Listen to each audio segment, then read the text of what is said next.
We all love our kids. We all love kids. We love to see our little bundles of joy. We love to see our little kids being grown adults and doing the things that they will be being members of a society, of our community. What if you heard parents say, "You think you're smart? You think you know everything? You don't know everything. You know what you're too smart for? My fist in your mouth. Hurry up, get inside. The police are gonna come get you. When I break your teeth, it ain't gonna be funny." Sounds like I'm threatening you as a child, as a parent. Nope. That's exactly what happened. That's exactly what happened 12 years ago on Super Nanny. Now, if you don't know what Super Nanny is, it's a show where Joe Frost goes out and helps families who are at the breaking point of not controlling their children. This is an example of Marla Fernandez threatening her kids. Let's go to where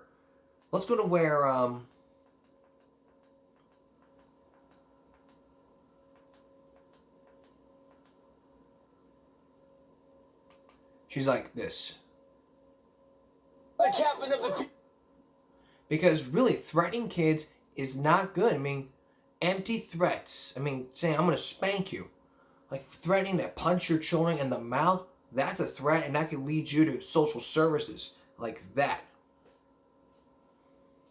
So, again, like I really don't see any way of parents threatening their kids. Because I'm gonna beat you.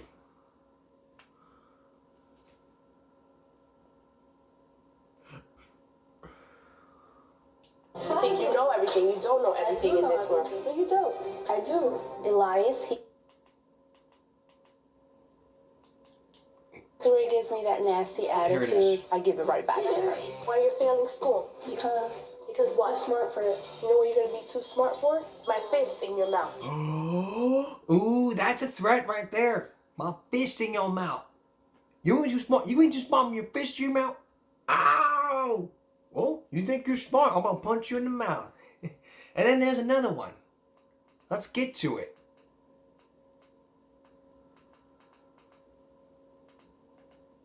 Let's get to this part here. Buy a dress for herself and Desiree. But trouble was brewing way before that because Elias didn't want to go. They'll get you. Hurry up and come inside. Hurry up, the police will get you. I just had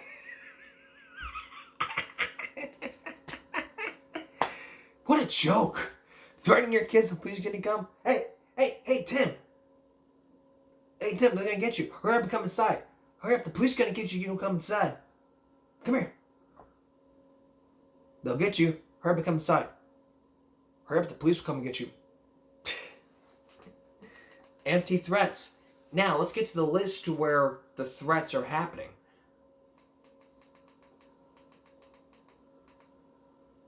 Let's get to that list. Because I keep saying the same thing over and over and nobody does what I'm saying. and then you start to threat. I mean, I've got a list here. When I break your teeth, it isn't going to be so funny. I'm going to karate chop you in your lip. Hurry up and get inside or the police will come and get you. There's a man over there who takes little boys who don't listen to their parents. He takes them into the kitchen, chops them up, and cooks them and eats them. It's disgraceful. Really disgraceful. How about this one?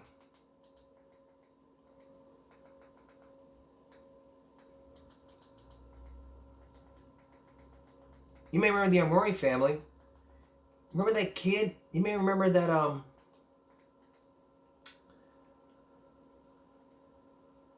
you may not remember this, but the Amori family. The mother and father lets their daughter, young daughter, listen to gangster rap. And the lyrics on there, despicable.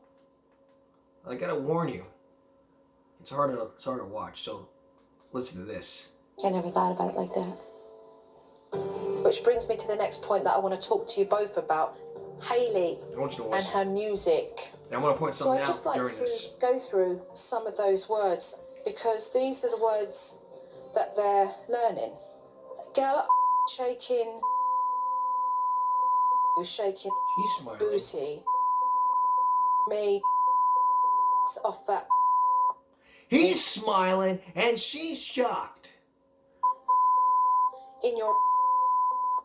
And he's still smiling. He's still smirking. Porn star. Cuss her up, big. She's shocked and he's still smiling. Booty, holding my when I'm on you. These are the lyrics from your music station. I don't think she's ever listened to those songs. I've never heard I've never heard of the songs you're talking about. Can I see which song it is? Can I just stop here and can we just really address the situation? Hayley has the MP3, okay? Right. These are the songs that are on the MP3. But she doesn't know what those words mean. Oh, so that's fine. She doesn't know what means, but is that fine? Does that make it okay? No. Is it? I mean, I'm asking you as her father. Exactly. You should not be letting your child listen to gangster rap. I mean, coming up, I'm going to play you a clip, an old clip, a viral clip that happened. A teacher reads 50 Cent. Now, it may be disturbing to watch. I may be copyrighted or may be demonetized, but it is worth damn well talking about. Stay with us. Just a short time ago, I played you a clip of the Amore family's daughter, young daughter, who lets her daughter listen to rap music. Gangster rap. Are you crazy? Are you crazy? Letting your daughter listen to gangster rap? It's as worse as this next clip. This teacher, mind you, this substitute teacher, an over 70-year-old woman substitute teacher, reads PIMP from 50 Cent. After that clip was posted, it went viral. 50 Cent liked it. He tweeted about it. Do I want to play this? I damn sure will. I got a warning. It's very disturbing to watch, and it may be funny to you. Take a look. $1 out of me. No Cadillac, no curves. You can't see that I'm a motherfucking PIMP. Now Shorty, she in the club, she dancing for dollars. She got a thing for that Gucci, that Fendi, that Prada, that BCBG, Burberry, Dolce, and Gabbana. She feed them foolish fantasies. They pay her 'cause they wanna. I spit a little G-man, and my game got her. An hour later, have that ass up in the Ramada. Them trick niggers in her ear saying they think about her. I got the bitch by the bar, trying to get a drink out her. She liked my style, she liked my smile, she liked the way I talk. She from the country, thinks she liked me 'cause I'm from New York. I ain't that nigger trying to holler 'cause I want some head. I'm that nigger trying to holler 'cause I want some bread. I could care less how she performed when she in the bed. Bitch, hit that tram, catch a date, and come and pay the kid. Oh, that's funny. I don't think the whole point of this, guys. It's just funny that a teacher just said something about that. I know. Yeah, and like, and nigger and all that. I am reading the lyrics. No, you're just doing your job. Okay. No, It's just funny What's to have a lot of I know. I It's like understand. 50 cents, Look, but- baby, this is Yeah. simple. You can't see. You fucking with me. You fucking with a PIMP.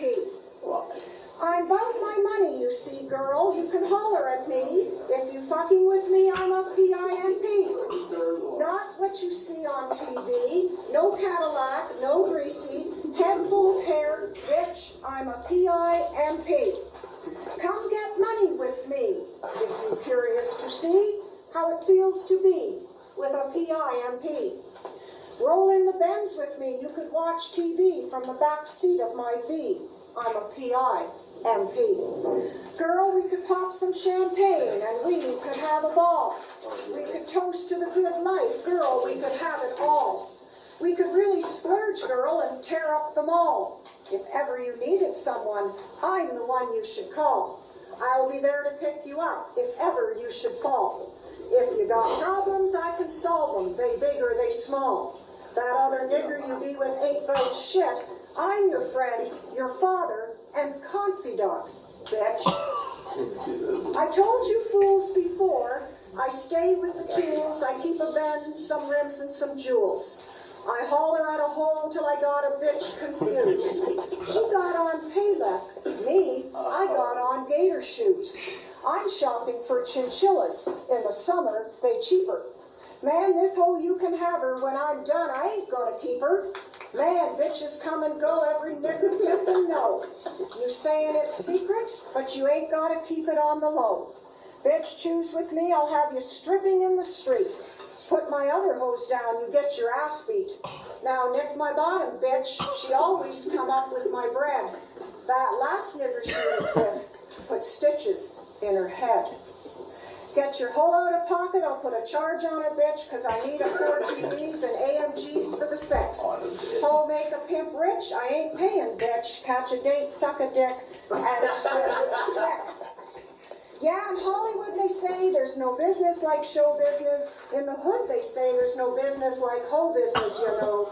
They say I talk a little fast, but if you listen a little faster, I ain't got to slow down for you to catch up, bitch. That's enough. That's enough. What is this? English? I mean, if it's English class, you shouldn't be reading this kind of stuff. If I want, let me tell you something. I'm gonna tell you something right now. If I walked in there and I saw that person, that teacher reading 50 Cent, and I heard those awful words, I'd videotape it, click, record what she's saying. I would not post it on social media. No. I would walk up to the principal, kick down the damn door, show him or her the video, and they will take action, period. I ain't gonna allow this to happen. I ain't gonna be allowing this to happen. And then she may say, I'm just making a point here. By what? Teaching kids to swear? Swearing is prohibited. Inappropriate language is not allowed in any school by any person, student, or staff. Unacceptable. Students, teachers, staff members, nobody's supposed to use bad language unless you have Tourette's syndrome. If you have Tourette's syndrome, it's an exception. It is an exception.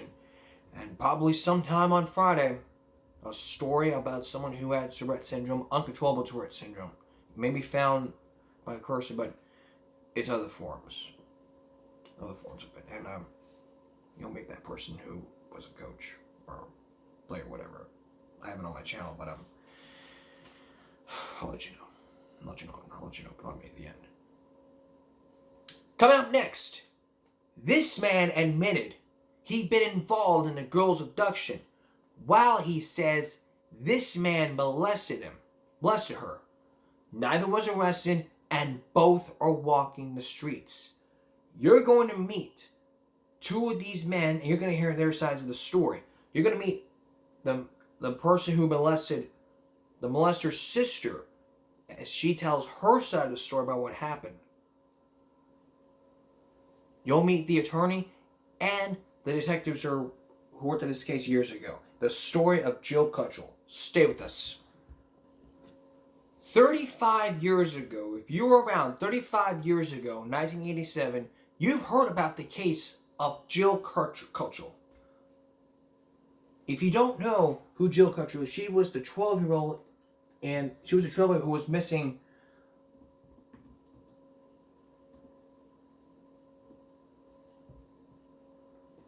Jill Cutchell was the one who was missing for years. But what happened was in Nebraska, she was missing. But the private investigator you're about to meet got a break in the case. You're about to meet the man who says he admitted to doing this. Another man who probably denies it. Who do you believe? Here's Molly Safer. See if we can't do something else for you then. Then this private investigator, who'd become obsessed with the case, got a confession. This man admitted he'd been involved in the girl's abduction and had held her while, he said, this man molested her. Neither was arrested. Both are walking the streets. Norfolk, Nebraska is best known as Johnny Carson's hometown. Beyond that, it's a sleepy place in the middle of cornfields and cow pastures. A nice place to grow up. A nice place for kids. Jill Cutchell was one of the kids growing up in Norfolk. This home movie of her was made a year before she disappeared. Though her parents were divorced, she seemed a perfectly happy little girl. It was the summer of '87. 9-year-old Jill Cutchell was spending the summer holiday with her father and her stepmother in this basement apartment of this building called McNeely House.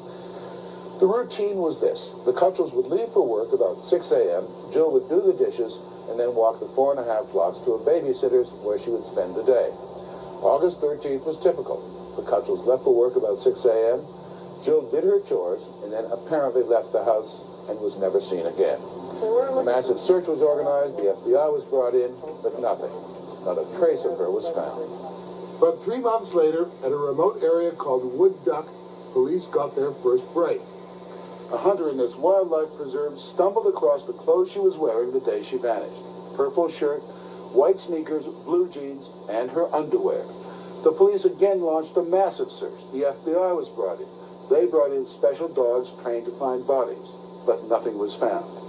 At this point, the police had interviewed 600 people and still did not have a lead.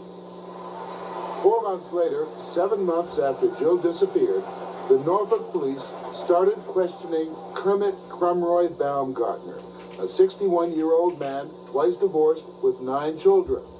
He was living on the 2nd floor of Jill's apartment house at the time Jill disappeared. The investigation of Kermit soon led police to David Phelps, a 24-year-old who'd briefly shared Kermit's apartment. They were lovers. Both men had a history of child molestation. David's sister, Gail Peterson, told police about her brother's problem, specifically about one incident in Arkansas. David was sent down to live with me when I was down there, and I lived with a girl who had a 4-year-old daughter, and sometime during the night he crawled into bed with her, and the little girl told her mother the next day, and then they came and told me about it. Did you confront him? Yes, I did. And what did he say?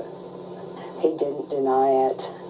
The only thing he had to say was he did it because he wanted to feel good. How old was he then?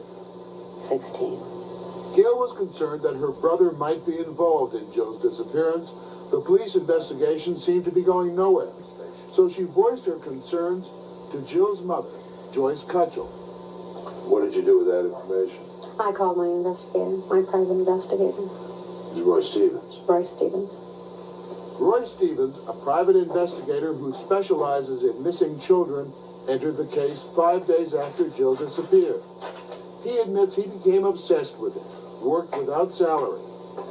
When he questioned David Phelps, Phelps implicated Kermit, but offered nothing concrete. On January 4th, 1989, a year and a half after Jill disappeared, Stevens tried to bring the case to a head. He took Phelps out to Wood Duck, to a spot near where Jill's clothing was found. After an hour and a half of wandering around, Stevens says, Phelps began to break. And he said, Roy, he goes, it's time to get this off my chest. I need to start telling you what happened. Stevens says that David Phelps then confessed that he was involved in Jill's disappearance.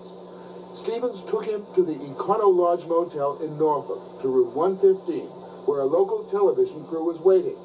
Phelps confessed again, this time on camera.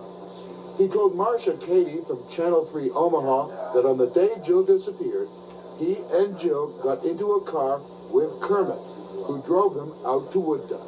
Jill got really nervous and everything. Kermit got her out of the car. He put his left hand over her mouth and shoved her backwards.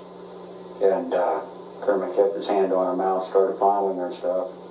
I got real nervous and I says, hey, let's get the hell out of here, you know.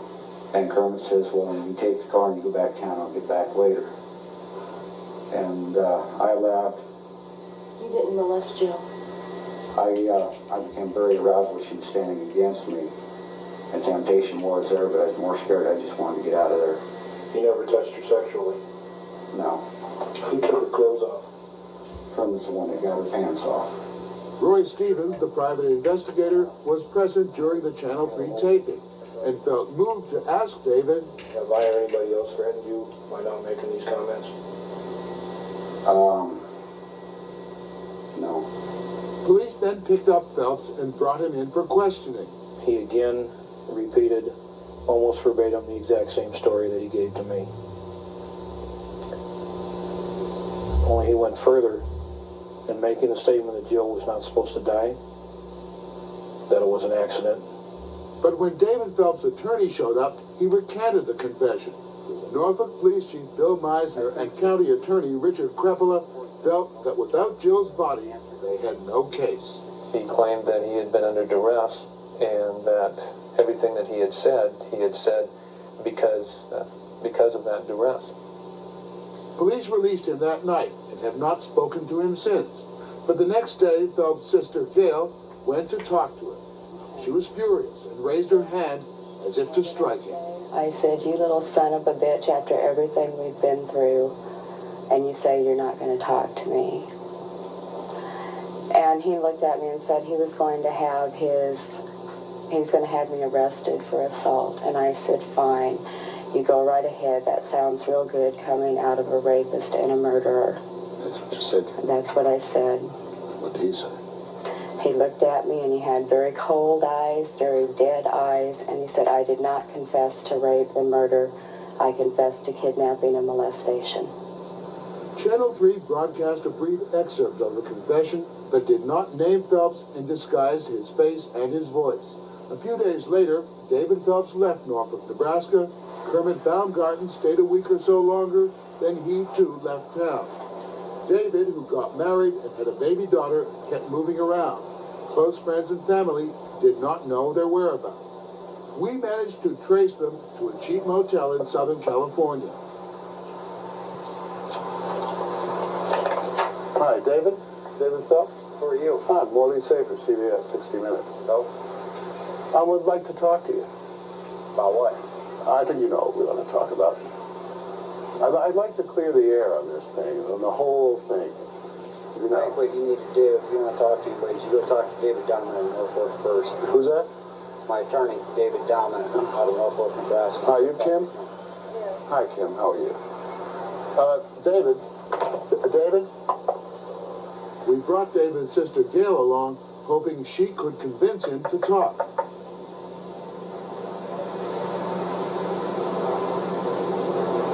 David, let me talk to you a minute. After a few minutes, David agreed to talk to Gail, and a few minutes later came out again, obviously upset that we found him. In his confession, he'd said that he and Kermit had been drinking heavily the night before Jill disappeared. But here, he said he was sober. His own lawyer confirms the first version. The circumstantial evidence here is this. This is a young man who was in the wrong place, using alcohol at the wrong time, who has a criminal record, who is himself of limited capacity. David Domina is David Phelps' attorney. Domina is one of Nebraska's most prominent lawyers. He agreed to be interviewed only after we showed him Phelps' entire confession. What he didn't say on the tape and what his behavior suggested was, I think that there may have been fear and intimidation involved. You have endangered my life because of Stevens. He has threatened me more than once to kill me. Threatened you? David? Including the day we talked. Why did you sit down and talk to him? That's just, like I said, I'm not going any further than that, but you've now endangered my safety and my family. Roy Stevens continued to deny any threat had been made. But quite suddenly, he made a remarkable confession to us. For the first time, he admitted he'd become so frustrated with lack of progress that he pulled a gun that day out at Wood Duck and fired a shot in the air. He immediately turned around and looked at me, and I still was holding the gun straight up in the air. I then brought it down and put it away. His very first statement after that was going to have a cigarette. In making the admission that he threatened Phelps with a gun, Stevens also admitted his own criminal record, a burglary he committed 13 years before.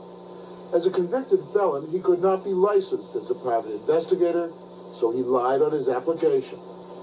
In going after him so hard, now, ultimately, he paid a very heavy price, right? Cost me my career.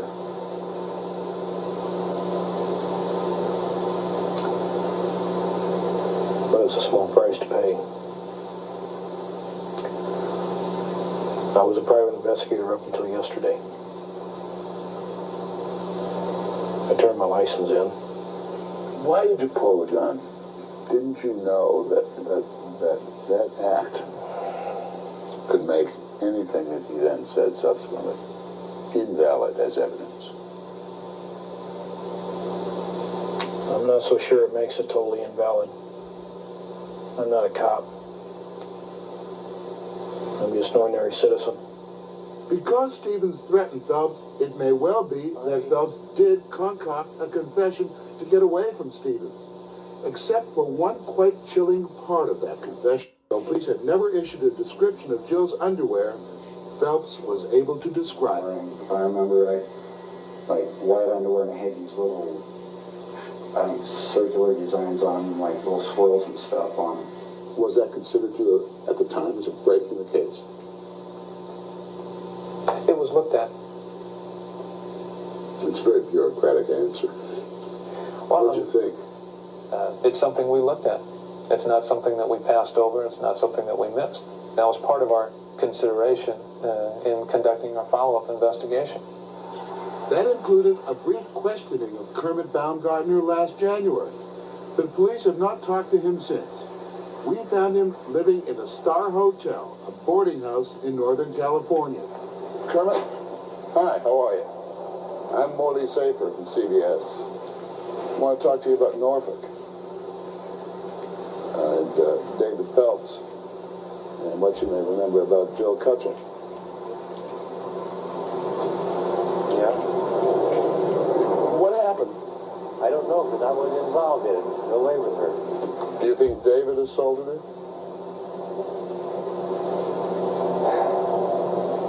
I don't know. Do you have a record for molesting children?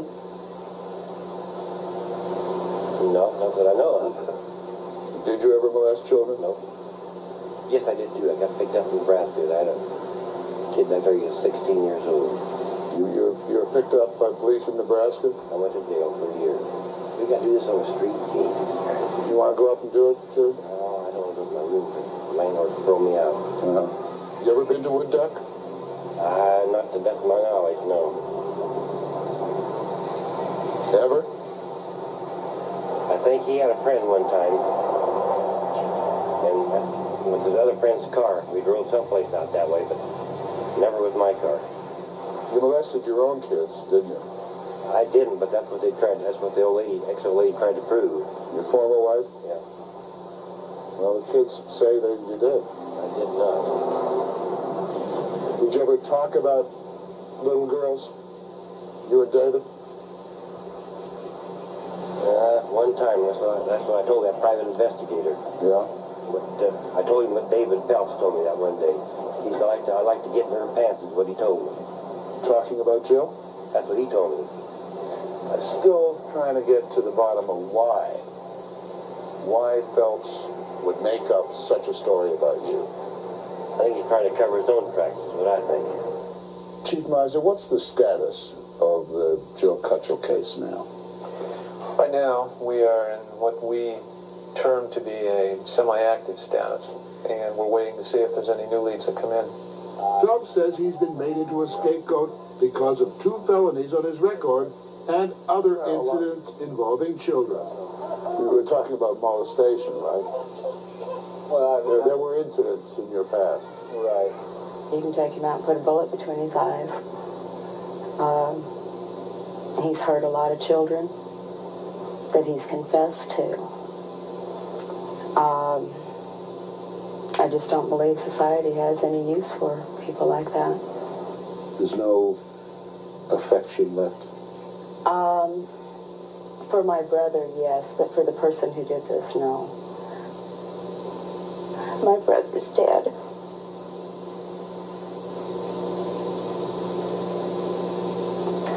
The human being that was in there is dead. And now, when he looked at me with those eyes that were just blank behind there, then I think that's when he died. He should not be on the street. He has hurt 3 other girls, 4 counting Jill. He has a baby girl at home now. He may not have to go on the street to look for a little child. He got a 2-year-old baby girl at home. That scares the hell out of me. Are you convinced in your own heart that he's not involved? I'm convinced in my own heart that he is not guilty of any crime. That wasn't the question. That's the answer. And it probably was the answer. So 35 years later, questions are still unanswered. When we come back, we'll try to answer those questions and look deeper into the case right after the story out on 60 Minutes. Stay with us. Welcome back. If you just tuned in, we're talking about the Jill Cutchell case. Jill Cutchell from Norfolk, Nebraska. Now, she was missing. She was missing on August 13th, 1987, 35 years. Now, during that time, David Phelps was accused of it, and so was Kermit. Now, David Phelps confessed to Roy Stevens, the private investigator, who was obsessed with the case. But Kermit denied it.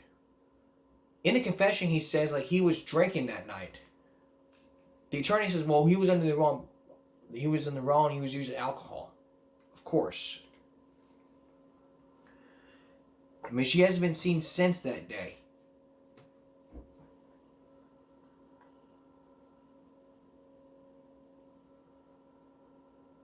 Five years after the 60 Minutes story aired, on March 20, 1991, Phelps was convicted of kidnapping and on April 26 was sentenced to life in prison.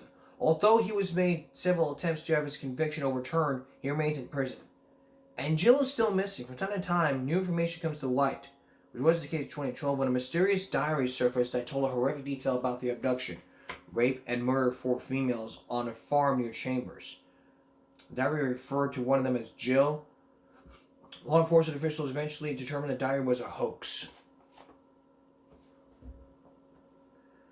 3 years ago in Nebraska, some people worried there were, for a while, if human skeletal remains found on one near Elkhorn River in Stanton County were Jill's. They were not. Hadn't Jill disappeared, she could have been a wife, mother, groomer, rear rider, etc. Her blue eyes would have probably still sparkle, her smile would still shine. And her family, friends, and the community would not have suffered through 35 years of agony, wondering, what if? What if? So yeah, what about Kermit? We don't know. Because he's not talking, he won't talk. And certainly if we had known about this case, we would have known.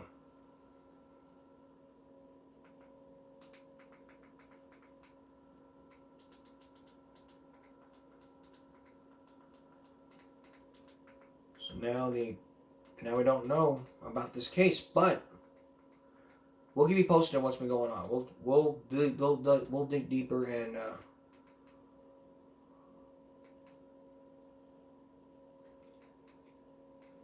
keep you posted. Back in a moment. There was a stabbing in Boston at a school bathroom, and some students are not happy with it, so the school's increased security. Take a look.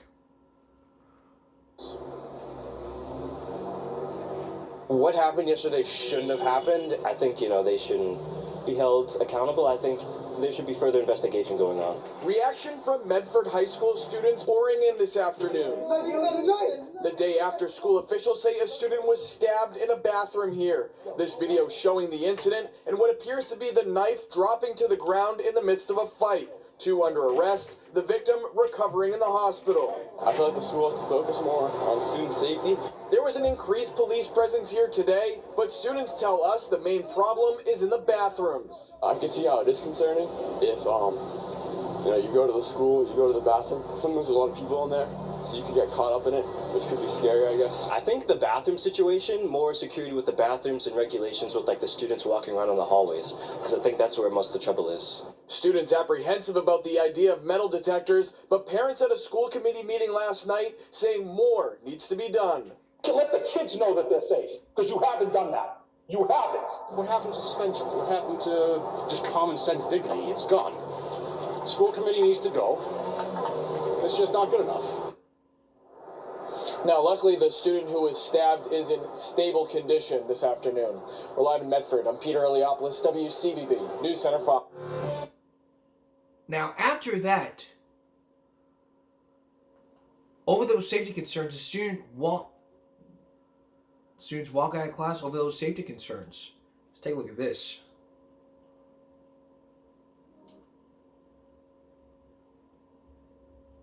And before we continue on, I agree with what that guy said. What happened to suspension? Common sense. I mean, all schools are all like, let's not suspend them, let's increase security. You're going to waste a lot of police time if you start to increase security. It's okay to hire more security guards or to have more off-duty police officers, but you're wasting the police's time. And wasting police time means wasting a lot of money. Really what you got here is nobody using Portuguese ingenuity, as Emma Lagasse says, which is another word for common sense. Common sense would have been suspensions. What happened to those? Out the window. We don't know. We don't care. Take a look. 100 students walked out of Medford High School today in protest of the way things have been running at the school. Their main concern here is safety. Does anyone feel safe? No, nobody. One by one, students flowed out of Medford High School this morning, a place they say has been problematic recently. There's a lot of people bringing knives to the school and vapes and everything. No, I can't feel safe. I walk down the hall by myself. I don't know if anybody has a gun. I just want to see more security in each bathrooms, because every time there's not a security or anyone there watching the bathrooms, there's usually some bad stuff happening there. The bathroom is where this fight happened at the beginning of the week, leaving one student hospitalized with stab wounds. We do not support or tolerate violence of any kind. The superintendent here says the person with the knife has been expelled. She's commending students for expressing their concerns and says the school will announce new bathroom safety plans in which certain facilities are blocked during the day. We're trying to look at where students are, where we have the highest congestion of students, and then deploying staff to support with bathroom supervision and making sure that we have a limited number of students going into the bathrooms. Meantime, during the walkout, kids were skeptical such plans will work, but hoping more security in and around the school will help. I want to be going somewhere where I feel safe. I don't want to be going places where I feel like I'm in danger. I feel like I'm in danger for just learning. And if I'm in danger for just learning, I might as well just stay home. So students were allowed to leave for the day, or they could obviously go back into class if they chose. The superintendent says that new bathroom plan will go into effect when students return from holiday break on January 3rd. We're in Medford. I'm Peter Eliopoulos, WCVB News Center 5. That's probably 2 to 3 weeks away. And don't you remember that story from Channel 6?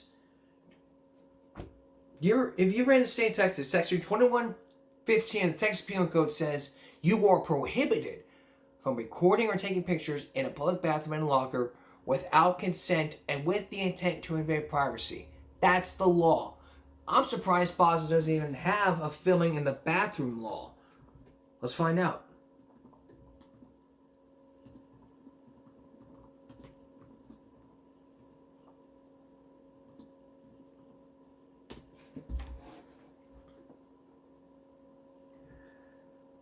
Gen laws. It's illegal to surveil a person who is using the restroom because that person might be rude or partially rude.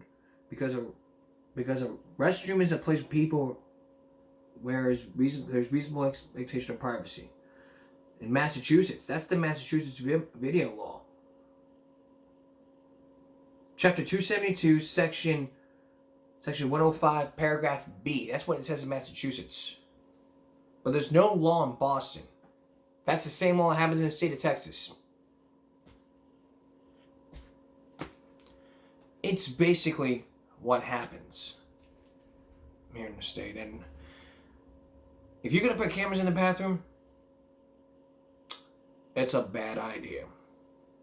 A terrible, terrible idea.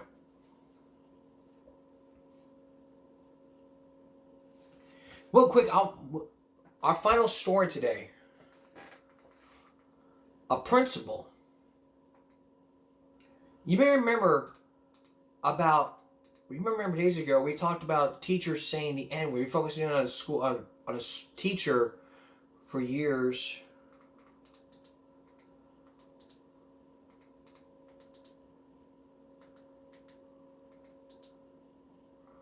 Who said the N-word.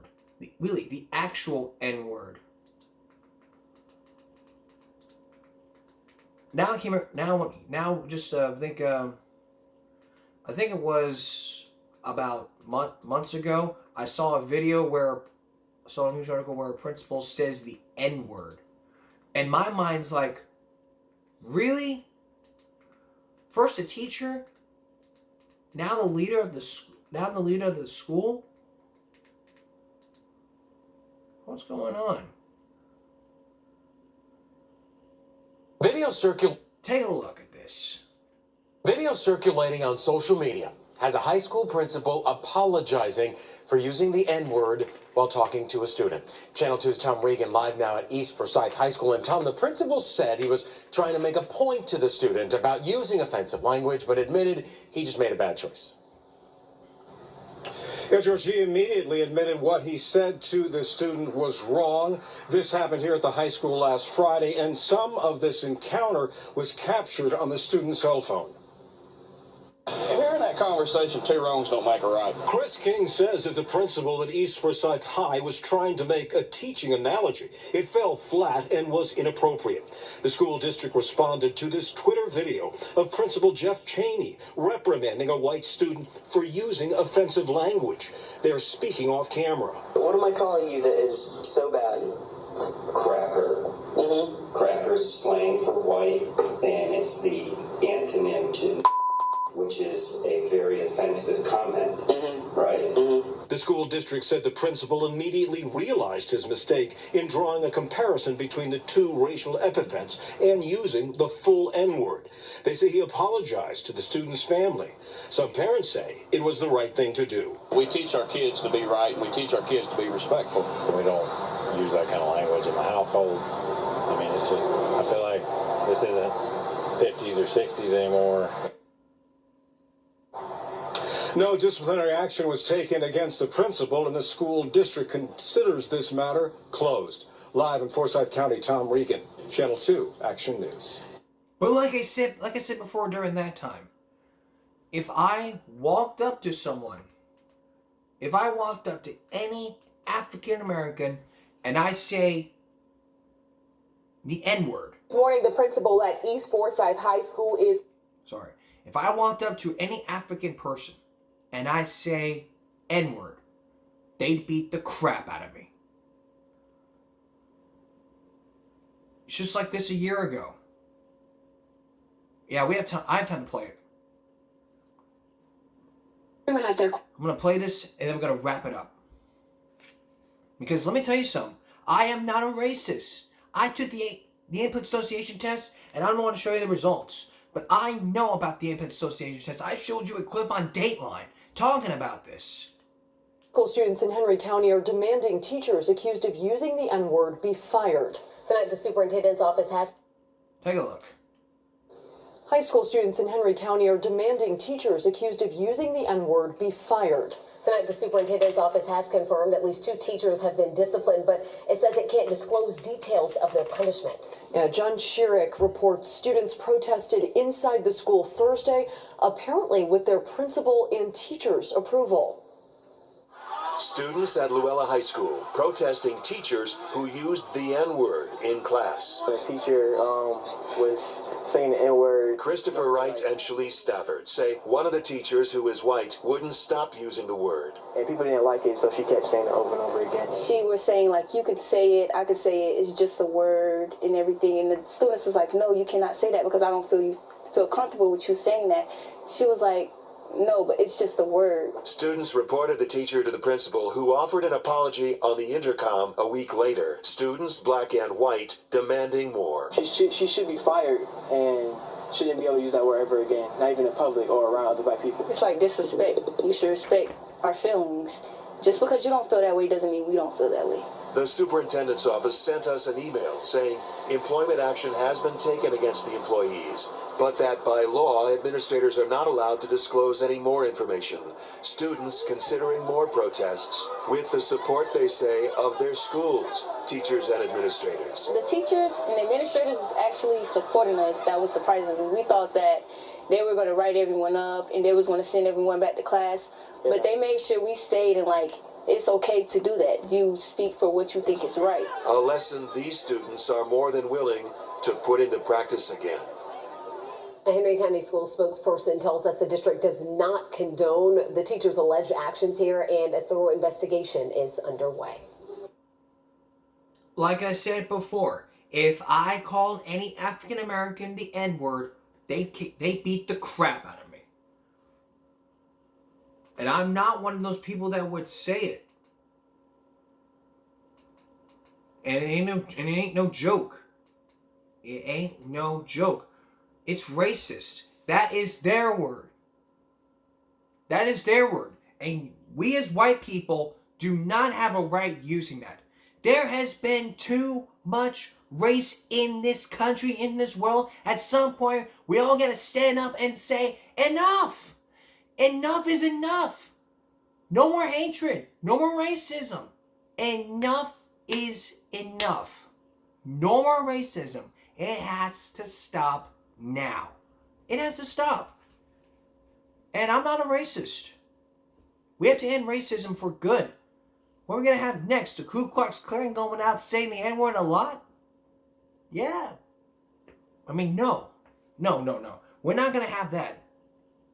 But if that happened, I take off their hoods, throw them in the ocean, then have to swim all the way back to get their to get their stuff.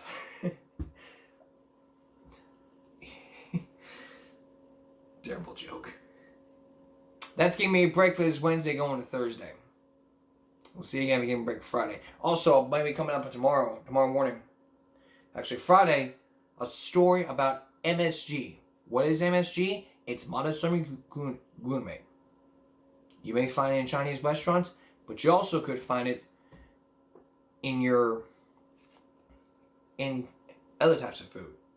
That's on Friday. For all of us here, Give Me a Break on YouTube. Hope you had a great day. Stay warm out there. Big freeze happening. Good night, everyone.